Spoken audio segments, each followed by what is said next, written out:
السلام علیکم اسٹوڈنٹس، آج ہم تاریخ اسلام کا چیپٹر نمبر 8 اور چیپٹر نمبر 9 جو ہے وہ اس کے بارے میں تفصیلاً پڑھیں گے، اور 3 کنزیکٹیو جو کیلفز تھے عباسی کیلیفیٹ کے، معتصم باللہ، واثق باللہ اور جعفر متوکل علی اللہ، ان کے دور حکومت سے ریلیٹڈ متعلق جو اہم واقعات تھے یا ان کی سیرت و کردار ہے، اس کے حوالے سے تفصیلاً جاننے کی کوشش کریں گے۔ تو سب سے پہلے ہم معتصم باللہ کے بارے میں ڈیٹیل سے پڑھیں گے۔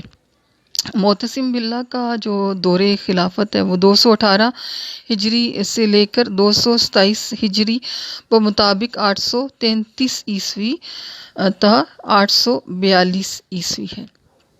مامون الرشید نے اپنے بیٹے عباس کی بجائے اپنے بھائی محمد ہارون، جس کا لقب معتصم باللہ تھا، اس کو ولی عہد نامزد کر دیا تھا، جو ایک لونڈی ماردہ کے بطن سے تھا۔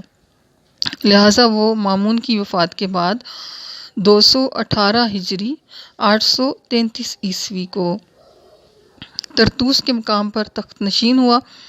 مامون کا لڑکا عباس ایک اعلیٰ پایہ کا جرنیل ہونے کی وجہ سے فوج میں مقبول تھا، لہٰذا فوج نے اسے خلیفہ بنانا چاہا، لیکن اس نے از خود معتصم کی بیعت کر لی تھی، چونکہ اس طرح معتصم کو متفقہ طور پر خلیفہ مان لیا گیا۔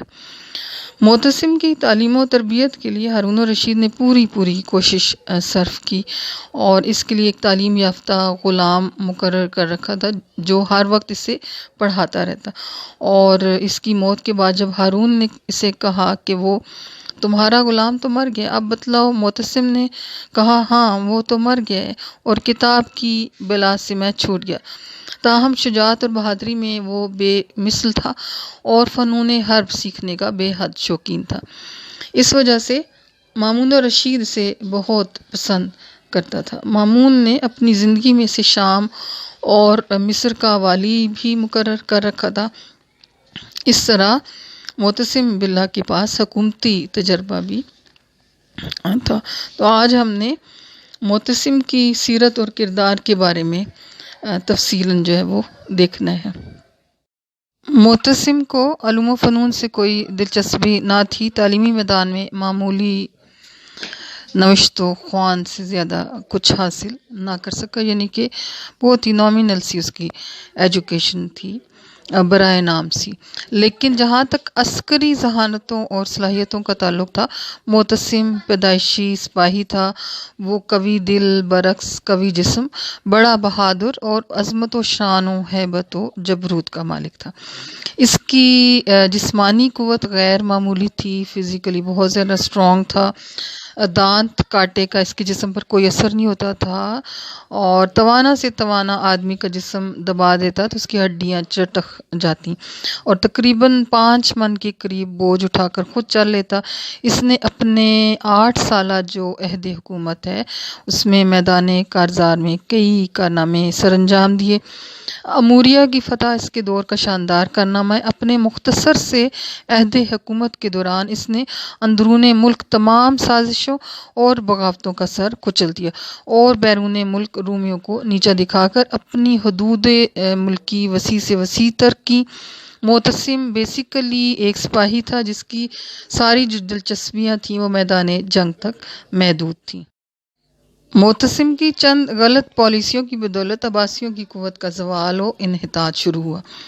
اس کی سب سے بڑی جو سیاسی اور فوجی غلطی تھی وہ یہ تھی کہ اس نے ترکوں کی بہادری اور شجاعت سے متاثر ہو کر انہیں فوج میں بھرتی کرنا شروع ہوا، اور اگرچہ کہ وقتی طور پہ یہ جو اس کی پالیسی تھی اس کی خاطر خواہ نتائج برآمد ہوئے، لیکن ان دا لانگر رن یہ خلافت عباسیہ کے لیے انتہائی تباہ کن ثابت ہوئے، اور ان ترک غلاموں کی تعداد بڑھتے بڑھتے تقریباً 2.5 لاکھ تک پہنچ گئی، اور خلیفہ نے ایک نیا شہر سامرا بسایا اور ترکوں کو ساتھ لے کر وہاں پہ شفٹ ہو گیا۔ لیکن اس کا نقصان یہ ہوا کہ یہ لوگ حکومت کے سیاہ و سفید پر چھا گئے، جس خلیفہ کو چاہتے معزول کر دیتے اور جسے چاہتے اس کی جگہ بٹھا دیتے۔ تو متوکل جو ہے اس کی یہ جو ترک نواز پالیسی تھی اس کی وجہ سے، کیونکہ اس کے جو سپہ سالار تھے فوج کے، وہ بھی ترک تھے، اس میں افشین حیدر ہے، ایتاخ ہے، اشناس، اور اس کے علاوہ اس کے وزراء جو تھے فضل بن مروان، احمد بن عمار اور محمد بن عبد الملک الزیات، یہ بھی ترک تھے، اور متوکل ترک محافظ دستہ کے ہاتھوں قتل ہوا۔ یہ ترک فوج جو تھی یہ خلافت عباسیہ کے زوال کا بہت بڑا ایک سبب بنی۔ جہاں تک معتزلی عقائد کا تعلق ہے تو معتصم نے اپنی کم علمی اور غیر علمی مزاج کی وجہ سے قرآن کو مخلوق نہ ماننے والوں پہ بے پناہ تشدد برتا۔ اس کے عہد حکومت میں امام احمد بن حنبل پر بے پناہ سختیاں کی گئیں، اور اس نے سارے ملک میں فرامین ارسال کیے کہ علماء سے خلق قرآن کے لیے اقرار لیے جائیں، اور معلموں کو حکم دیا جائے کہ وہ بچوں کو ان عقائد کی تلقین کریں۔ ان ساری سختیوں کی بدولت جمہور مسلمین اور علماء کی ہمدردیاں عباسی حکومت کے ساتھ باقی نہ رہیں، لہٰذا ان تمام غلط پالیسیز کی وجہ سے معتصم کو عباسی سلطنت کے زوال کا موجب قرار دیا جاتا ہے۔ اور گبن جو ہسٹورین وہ یہ کہتا ہے کہ 7ویں عباسی خلیفہ معتصم کے ساتھ اس کے خاندان اور قوم کی شان و شوکت ختم ہوگی، اس کا یہ اس کے بارے میں کہنا ہے۔ مختلف ہسٹورینز جیسے سیوطی اور فخری، انہوں نے معتصم کی غیرت و حمیت کو بہت سراہا ہے، اور اس کی غیرت کا اندازہ اس واقعے سے لگایا جا سکتا ہے کہ جب رومیوں نے اسلامی سرحد پر تخت و تاراج کے بعد لاتعداد مسلمان مردوں اور عورتوں کو قیدی بنایا، تو اس وقت ایک عورت نے اس کا نام لے کر مدد کے لیے پکارا، اور جب اس کے دربار میں اس واقعہ کی رپورٹ سنائی جا رہی تھی اور اس واقعہ کی طرف اشارہ کیا گیا تو وہ چیخ کر پکار اٹھا، لبیک لبیک، میں حاضر ہوں بہن، میں حاضر ہوں۔ وہ سیدھا اسی وقت محل میں گیا اور اپنے مخصوص گھوڑے پر سوار ہوا اور ہر طرف جہاد اور جنگی نعرے بجا دیے۔ اس نے لوگوں کو خود دعوت جہاد دی اور ایک لشکر کثیر لے کر کیسر روم کی جائے پیدائش اموریہ پر حملہ آور ہوا اور اس کی اینٹ سے اینٹ بجا دی۔ کئی ایک اور علاقے فتح کر کے ان قیدیوں کو رہا کرا کے واپس لوٹا۔ فتوحات اور جنگی کامرانیوں کے ساتھ اس کی یہ خوبی تھی کہ اسے زمینوں کو آباد کرنے کا بہت زیادہ شوق تھا، لہٰذا اپنے دارالحکومت میں اس نے ملک بھر کی جو افتادہ اور بنجر اور بے آباد زمینیں تھیں ان کو آباد کر کے لہلہاتے کھیتوں اور چراگاہوں میں بدلا۔ زیر کاش زمینوں میں اضافہ ہوا، کسانوں کو بہت زیادہ سہولتیں دی گئیں، اس کی کاوشوں سے ملک بھر میں جو زرعی پیداوار تھی اس میں بہت زیادہ اضافہ ہوا، آلموسٹ جو ہے وہ ڈبل ہو گئی زرعی پیداوار، اور اس نے زمینوں کو آباد کرنے میں کسی مالی کمی کو آڑے نہ آنے دیا، اور اس پر زیادہ سے زیادہ رقم خرچ کرنے سے بھی دریغ نہ کیا۔ بیت المال کو لوگوں کی فلاح و بہبود اور تعمیری کاموں پر صرف کر دیا، اور مسعودی بیان کرتے ہیں کہ اس نے وزیر کو تاکید کی کہ اس سال اگر 10 درہم خرچ کرنے سے اگلے سال 11 درہم کی پیداوار حاصل ہو تو برا نہیں ہے۔ اس کے علاوہ معتصم کو تعمیرات کا بہت زیادہ شوق تھا۔ سامرا کی تعمیر پر اس نے اربوں دینار خرچ کر ڈالے۔ اس شہر میں اس نے عالی شان مکانات، مساجد اور دیگر عمارات بنا کر سامرا کی شہرت کو 4 چاند لگا دیے۔ یہ عظیم الشان شہر اس کے تخلیقی ذہن کا آئینہ دار تھا۔ اس کے بلند ایوان، مساجد اور اس کے مینار، فوجی بیرکس وغیرہ عباسی تہذیب و تمدن کی بہترین عکاسی کرتی تھی، لیکن ہلاکو خان کے حملہ نے اسلام اور اہل اسلام کی ان نشانیوں کو جہاں تک ممکن ہو سکا پیوند زمیں کرنے میں کوئی کمی نہ رہنے دی، اور اگر آج اس کے آثار باقی ہوتے تو اس دور کے فن تعمیر کا خصوصی مطالعہ کیا جا سکتا تھا۔ اس کے علاوہ اگرچہ کہ معتصم ان پڑھ تھا لیکن وہ اعلیٰ درجہ کی انتظامی صلاحیتوں کا مالک تھا، اعلیٰ درجہ کا منتظم تھا۔ اپنی 8 سالہ حکومت کے دوران اس نے اندرونی اور بیرونی دشمنوں کا سر کچل دیا۔ اس نے نظم و نسق میں مستعدی اور ڈسپلن پیدا کیا۔ اس کے عہد میں امن و امان کی حالت تسلی بخش تھی۔ فنون کے علاوہ اس کے عہد میں زراعت اور تجارت میں خوب ترقی ہوئی۔ معتصم کی وفات کے بعد اس کا بیٹا واثق باللہ تخت نشین ہوا، اور یہ فراتیس نامی ایک کنیز کے وطن سے تھا۔ واثق کا عہد جو ہے وہ ہنگامی واقعات سے خالی ہے۔ اپنے مختصر سے عہد حکومت میں واثق نے مذہبی اور سیاسی معاملات میں اپنے باپ معتصم باللہ کی حکمت عملی کو نمونہ بنائے رکھا۔ ترکوں کو اس دور میں مزید بالادستی اور اقتدار نصیب ہوا۔ ترک غلام اشناس کو سالار افواج کے علاوہ نائب السلطنت مقرر کیا گیا۔ علم و فضل میں وہ مامون کے مشابہ تھا۔ فنون لطیفہ سے اسے دلی رغبت تھی اور موسیقی سے گہرا شغف تھا۔ شعراء اور ادیبوں کو انعام و اکرام سے نوازا جاتا۔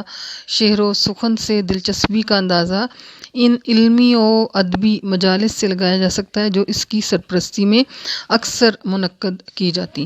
خود اسے ہزاروں اشعار زبانی یاد تھے۔ ان ساری خوبیوں کے باوجود وہ انتظامی خوبیوں سے عاری تھا۔ نظم و نسق ان ترک غلاموں کے سپرد تھا جو سیاہ و سفید کے مالک تھے۔ تو ابھی ہم واثق باللہ کی شخصیت و کردار کے بارے میں تفصیل دیکھیں گے۔ واثق باللہ دولت عباسیہ کا بہترین حکمران تھا۔ علمی استعداد میں اس کا شمار بنو عباس کے فاضل خلفاء میں ہوتا تھا۔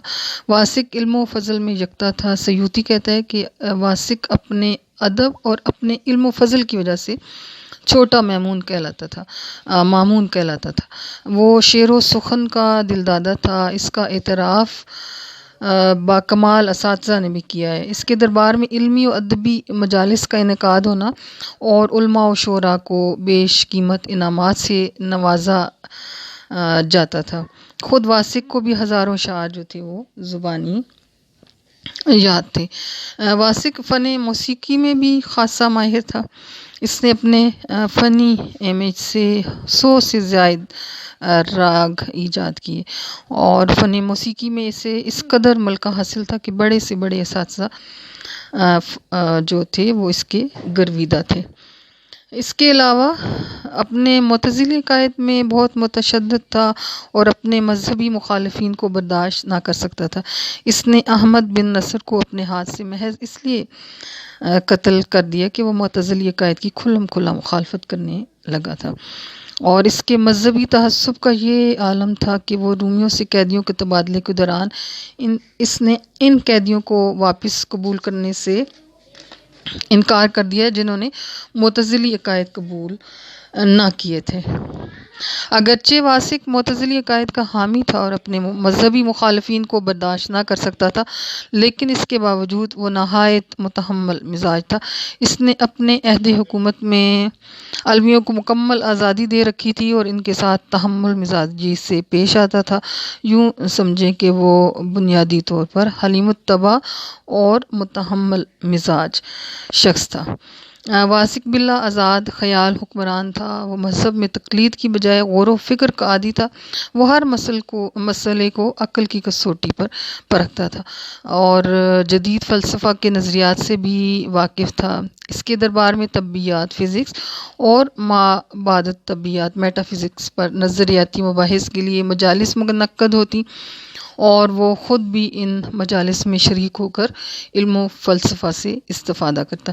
اسے ہر لمحہ کچھ نہ کچھ سیکھتے رہنے کا خب تھا، اور وہ ہر اچھی بات قبول کرنے پر آمادہ رہتا تھا۔ عباسی خلفاء میں کوئی خلیفہ واثق سے بڑھ کر تخالیف و مصائب پر صبر کرنے والا نہ تھا۔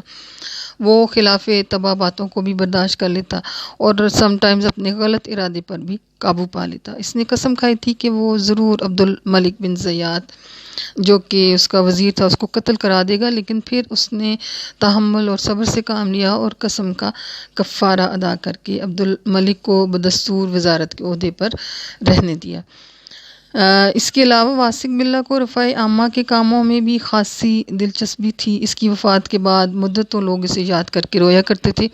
اس کے پیش رو خلفاء جو تھے، اس سے پہلے آنے والے، وہ بحری جہازوں پر ایک ٹیکس وصول کیا کرتے تھے جس سے حکومت کو خاطر خواہ آمدنی ہوتی تھی۔ اس نے یہ ٹیکس معاف کیا جس سے عوام خوش ہو گئے، اور دراصل اسے لوگوں کی بہتری مطلوب تھی۔ اس کے علاوہ سائلین کی حق رسی کے لیے ہمیشہ ہمہ وقت مشغول رہتا۔ اسے اہل حجاز کی خدمت کرنے میں خاص لطف محسوس ہوتا۔ اس کی تمنا تھی کہ کوئی اس کے دربار سے خالی ہاتھ نہ جائے، گویا اس کی ذات سخاوت، عفو و کرم اور اخلاق حمیدہ کا مرکہ تھی، اور اس کا دور امن و سکون کا دور تھا، اور مورخین کے بقول اس کے عہد حکومت میں جو ہے وہ کوئی سائل باقی نہ رہا تھا۔ اسٹوڈنٹس، ابھی 9th چیپٹر آپ کا سٹارٹ ہو رہا ہے، اور 9th چیپٹر میں جعفر متوکل علی اللہ جو ہے ان کے بارے میں ہم تفصیلاً جاننے کی کوشش کریں گے۔ جعفر متوکل علی اللہ کا جو دور خلافت ہے وہ 232 ہجری تا 247 ہجری بمطابق 847 عیسوی تا 861 عیسوی ہے، اور واسق بلّہ کی وفات کے بعد اس کا بھائی جعفر بن محتسم 232 ہجری میں تخت نشین ہوا۔ واسق نے چونکہ کسی کو ولی عہد نامزد نہیں کیا تھا، اس لیے بعض امرائے سلطنت کی رائے تھی کہ واسق کے کم عمر لڑکے محمد کو خلیفہ بنایا جائے، لیکن قاضی احمد بن داود کی ترغیب اور توجہ پر سب لوگ جعفر بن محتسم کی خلافت پر متفق ہو گئے۔ خلیفہ بننے کے بعد اس نے متوکل علی اللہ کا لقب اختیار کیا۔ متوکل علی اللہ بنو عباس کے زمانہ عروج کا آخری خلیفہ ہے۔ بعد کے خلفاء کا زمانہ جو انحطاط کا دور ہے۔ عباسی خلافت کے زوال کی ابتدا تو معتصم کے زمانہ میں ہو گئی تھی، لیکن اس کی اپنی شخصیت کی بنا پر زوال پذیری کا عمل محسوس نہ ہو رہا تھا۔ اس کی موت کے بعد بنو عباس کو کوئی ایسا طاقتور اور لائق خلیفہ میسر نہ آ سکا جو ان کے عمل انحطاط کو روک سکتا۔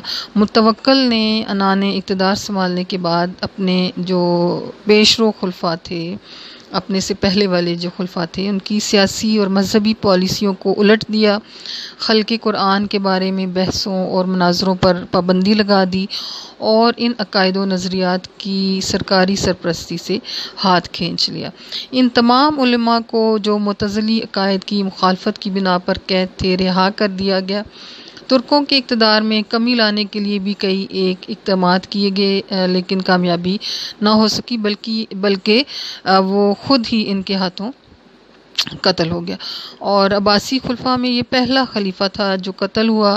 اس قتل سے عباسی خلافت کی عظمت اور احترام میں کمی آئی۔ تو ہم نے جعفر متوکل علی اللہ جو ہے اس کے دور کے جو اہم واقعات ہیں اور اس کی سیرت و کردار، اس کے بارے میں ہم ڈیٹیل سے پڑھیں گے۔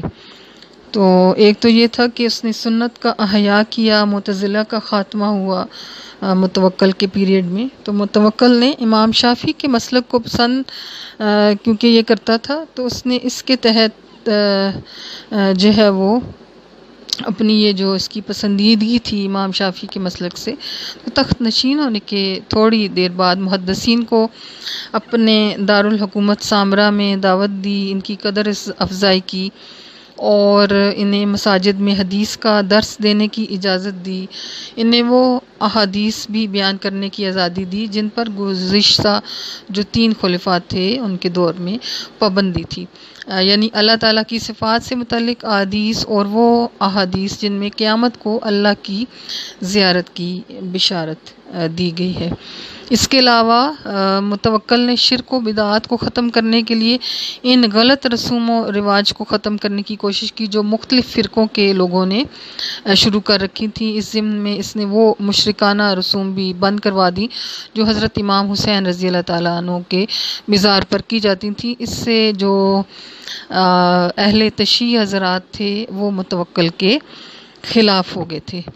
اس کے علاوہ معتزلہ کو گزشتہ 3 خلفاء کے دور خلافت میں چونکہ آفیشیل پیٹرنیج حاصل تھی، سرکاری طور پہ اس کی سرپرستی کی جاتی تھی اور ان کو دربار خلافت میں اہم مناصب بھی ملے ہوئے تھے، تو متوکل نے تمام جو معتزلی افسران تھے ان کو معزول کر دیا۔ معتزلی عقائد کو پھیلانے کے لیے سرکاری سرپرستی میں جو مناظرے ہوتے تھے وہ بھی بند کر دیے گئے اور لوگوں سے زبردستی خلقی قرآن کے عقیدے کا اعتراف کروانے کی بری رسم بھی ختم ہوگی۔ متوکل کو توقع تھی کہ وہ احیاء سنت اور اعتزال کے خاتمے کے لیے اللہ کے ہاں مغفرت اور اجر کا مستحق قرار پائے گا۔ قاضی احمد بن داؤد عہد عباسی کی نہایت ہی ممتاز شخصیت تھی۔ معتزلی عقائد کی نشر و اشاعت کے ضمن میں جس قدر بھی سختیاں علماء اسلام پر کی گئیں وہ سب قاضی احمد بن داؤد کے مشوروں سے تھیں۔ قاضی صاحب جو ہے وہ اپنے معتزلی عقائد میں بے حد متحسب واقع ہوئے تھے، اور متوکل نے جب سرکاری مناصب سے معتزلی عقائد رکھنے والے اشخاص کو علیحدہ کیا تو قاضی صاحب بھی عہدے سے ہٹا دیے گئے اور ان کی کل جائیداد جو تھی وہ ضبط کر لی گئی۔ ان کا جو بیٹا تھا عبد الولید اور پوتا، اس کو گرفتار کر لیا گیا۔ عبد الولید کی دولت چونکہ اس کا کوئی شمار نہیں تھا، بہت زیادہ تھی، اس لیے اس نے 1,60,00,000 درہم دے کر سارے خاندان کی رہائی حاصل کر لی۔ علمی حیثیت سے متوکل کوئی خاص درجہ نہیں رکھتا تھا، لیکن علم دوستی اور اہل علم کی قدر شناسی کی وجہ سے طبقہ علماء میں بہت مقبول تھا اور احادیث نبوی سننے اور شعر و سخن کا بہت دل دادا تھا۔ علماء کی مجالس میں بیٹھتا اور شعراء کو بڑے بڑے انعام و اکرام سے نوازتا، اپنے پیش رو خلفاء کے طرز عمل کے برعکس وہ رعایا سے شفقت و محبت سے پیش آتا تاکہ رائی اور رعایا کے درمیان جذبات اخوت و محبت بڑھیں اور دونوں ایک دوسرے کے قریب ہوں۔ اگرچہ کہ اس کا دور اجتماعی حیثیت سے امن و امان اور خوشحالی کا دور تھا، تجارت ترقی پر تھی، اشیاء ضروریہ کی فراوانی اور ارزانی تھی، اور علمی اور ادبی میدان میں بھی مسلمان بدستور آگے بڑھ رہے تھے، لیکن حقیقتاً خلافت عباسیہ کا آفتاب نصف النہار سے آگے گزر کر اب زوال کی منزلیں طے کر رہا تھا۔ اس کی عظمت و شان اب قصہ ماضی بننے کو تھی۔ ترک عناصر کے ہاتھوں متوکل کے قتل نے حالات کی سنگینی میں مزید اضافہ کیا، کیونکہ خلافت بنو عباس کی تاریخ میں یہ سب سے پہلا سیاسی قتل ہے جس کا نشانہ خلیفہ بنا۔ خلافت عباسی کے قصر اقتدار میں یہ سب سے پہلا شگاف ان ترکوں نے ہی ڈالا اور بالآخر یہ عمارت جسے گھن لگ چکا تھا پیوند زمین ہو کر رہی۔ متوکل کا سب سے بڑا کارنامہ فتنہ اعتزال کا خاتمہ اور سنت نبوی کا احیاء ہے۔ متوکل نہایت درجہ راسخ العقیدہ مسلمان تھا۔ امام شافعی سے تعلق کی بنا پر اسے اشاعرہ سنت سے خاص دلچسپی تھی، چنانچہ وہ تمام بدعتیں جو اسلامی تعلیمات میں جگہ پا چکی تھیں ختم کر دی گئیں۔ احادیث نبوی صلی اللہ علیہ وآلہ وسلم کی تعلیم و اشاعت کے لیے بڑے بڑے محدثین کو سامرا بلا کر ان کی سرپرستی کی تاکہ مسلمانوں کے اندر دوبارہ نبی کریم صلی اللہ علیہ وآلہ وسلم کی سنت کی پیروی کا احیاء کیا جا سکے۔ قاضی ابراہیم بن محمد تمیمی کا قول ہے کہ 3 خلفاء نے عظیم کارنامے دکھائے۔ حضرت ابوبکر صدیق رضی اللہ تعالیٰ عنہ نے فتنہ ارتداد کا انسداد کیا، حضرت عمر بن عبدالعزیز رحمۃ اللہ علیہ نے بنی امیہ کے مظالم کا تدارک کیا، اور متوکل نے بدعت کو مٹا کر سنت کو زندہ کیا۔ متوکل اپنی خوبیوں اور اوصاف کے باوجود علویوں کے ساتھ بے حد سخت رویہ کا مرتکب ہوا۔ وہ تمام لوگ جو علویوں کے ساتھ کسی قسم کی محبت یا تعلق کا اظہار کرتے ان کو سزائیں دی گئیں۔ ایک بار اس نے اپنے بیٹوں کے استاد سے سوال کیا کہ تمہیں یہ زیادہ پسند ہے یا حسین اور حسن رضی اللہ تعالیٰ عنہ؟ تو یعقوب نے فوراً جواب دیا کہ حضرت علی رضی اللہ تعالیٰ عنہ کا غلام آپ کے بیٹوں سے زیادہ بہتر تھا، ان کا جو غلام تھا قمبر۔ تو اس پر متوکل نے اسے قتل کرا دیا، نعوذ باللہ۔ مقدس مقامات پر مزارات اہل بیت کو مسمار کرانے کی، مزارات اہل بیت جو تھے نا مختلف مقامات پر، ان کو مسمار کرانے کی کوششیں کی گئیں، اور ان مقامات کی زیارات پر پابندی عائد کی گئی، اور متوکل عباسیوں کا آخری بڑا خلیفہ تھا۔ اس کے بعد جتنے بھی خلفاء آئے وہ دور زوال کے خلفاء ہیں، ان کے دور میں کوئی خاص اس طرح کا کوئی کارنامہ جو ہے وہ سر انجام نہیں پایا۔ تو یہ آخری جو ہے وہ بڑا خلیفہ ہے جس کے بارے میں آج ہم نے ڈیٹیل سے ڈسکس کیا ہے۔